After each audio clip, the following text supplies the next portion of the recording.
This news update is brought to you by... This is how we flow. Oh, the offers are quite exciting, and the prices will leave you smiling. Everybody's got a cheerful glow. Get the new Samsung J5 plus 1 gig free data starting at just $345.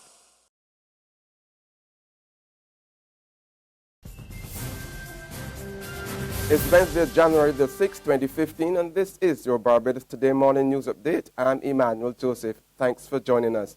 In our top story, the local business community is crying out for freedom, freedom from any more taxes. President of the Barbados Chamber of Commerce and Industry, Tracy Shuffler, is warning the Frontal Stewart administration that the country cannot take any more taxes. Shuffler is also cautioning that the economic recovery was still a long way away. At the start of 2016, the value-added tax, VAT, on mobile telephone service, including voice and data, rose by 4.5% to 22%. It was the latest in a series of levies imposed on Barbadians by the government in an attempt to revive a struggling economy. But Shuffler complained that the local businesses and Barbadians on a whole were already heavily taxed. One of the country's young academics and youth advocates is being asked to contest the next general election on behalf of the Opposition Barbados Labour Party in one of the St. Michael constituencies.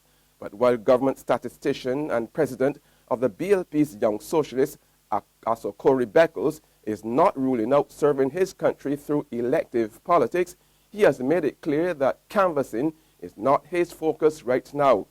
Asokori described as a bit shocking and laughable reports that he had been seen canvassing in St. Michael South for the BLP. However, he admitted that people have been asking him to be a candidate. Asokori, the General Treasurer and the Chairman of the Salaries and Allowances Committee of the NUPW, told Barbados Today any possibility of him running for the political office would have to wait until after the successful conclusion of salary negotiations, which he is leading on behalf of the NUPW. 17 hours in a horror house was how Lisa Weeks described her experience in the Accident and Emergency Department of the QEH last Wednesday, December the 30th. Weeks, who accompanied an ill family member there for medical attention, said she was appalled at the treatment to which she and her relative were subjected. She complained of unsatisfactory service, an unsanitary environment, and miscommunication between the hospital staff and herself. In an interview with Barbados Today, Weeks recalled that she received cold treatment from the head nurse and another nurse on duty. She complained the nurse was not only uncooperative, but also aggressive in dealing with her. When contacted, Chief Executive Officer of the hospital, Dr. Dexter James, could not comment on the allegations. There's regional and international news after this short break. Secure your future, be financially strong. Since 1983, we have been there for you. A smart range of products, great tax benefits. We're the solution to your hopes and your dreams. The Barbados Workers Union Cooperative Credit Union. The Barbados Workers Union Cooperative Credit Union. Humble beginnings to smart loans, smart savings. Save smart and borrow smarter, that's the move for me. Stability, prosperity, we're the solution to your hopes and your dreams. The Barbados Workers Union Cooperative Credit Union. The Barbados Workers Union Cooperative Credit Union. Turning now to news from the region, police in Guyana continue to look for clues that will lead them to the bandits who robbed and beat a woman before burning down the house with her inside. Royston Drakes of Capital News reports.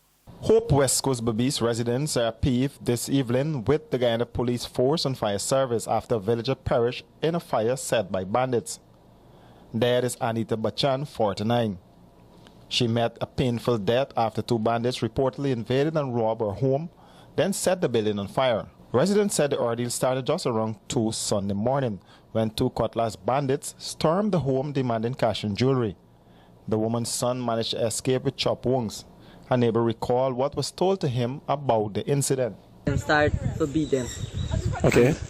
Then beat them from 2 o'clock get till 4:30. And when them burn on the house now, them tape up the by hand and the 2 foot and the mouth. In St. Lucia, that country's fire service is struggling to fulfill its mandate as a serious lack of staff and burnout of officers threaten to derail its proper functioning. That's why Acting Fire Chief Lambert Charles is desperate to have government urgently implement a set of recommendations recently compiled by a team of British consultants. We are committed to providing the service that we have been tasked to do, and the staff members have been severely hard-pressed in order to provide that service because the workload has increased dramatically, and when you add that to the staffing levels that have been depleted, it means to say that burnout is a real issue. And we are hoping that these matters can be addressed in a systematic fashion.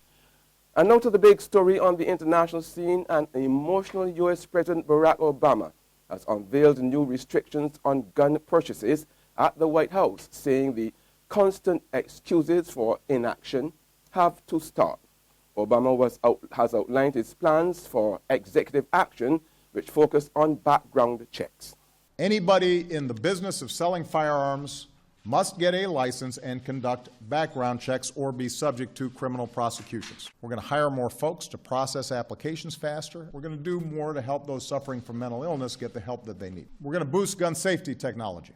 If we can set it up so you can't unlock your phone unless you got the right fingerprint, why can't we do the same thing for our guns? The continuous mass killings at the hands of gunmen have touched President Obama so deeply that during his unveiling of the new firearms restrictions, the most powerful leader in the world literally wept openly.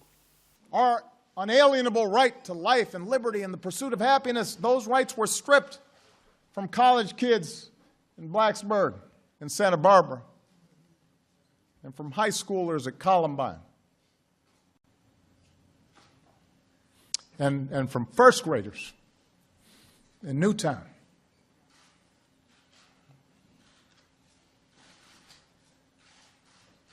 First graders.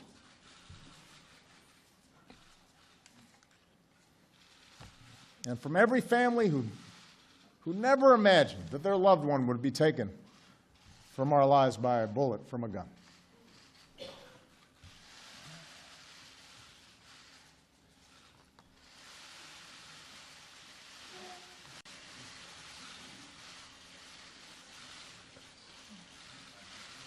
Every time I think about those kids, it gets me mad. And by the way, it happens on the streets of Chicago every day.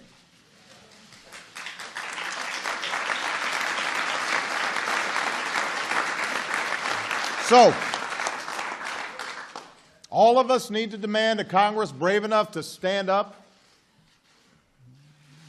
to the gun lobby's lies.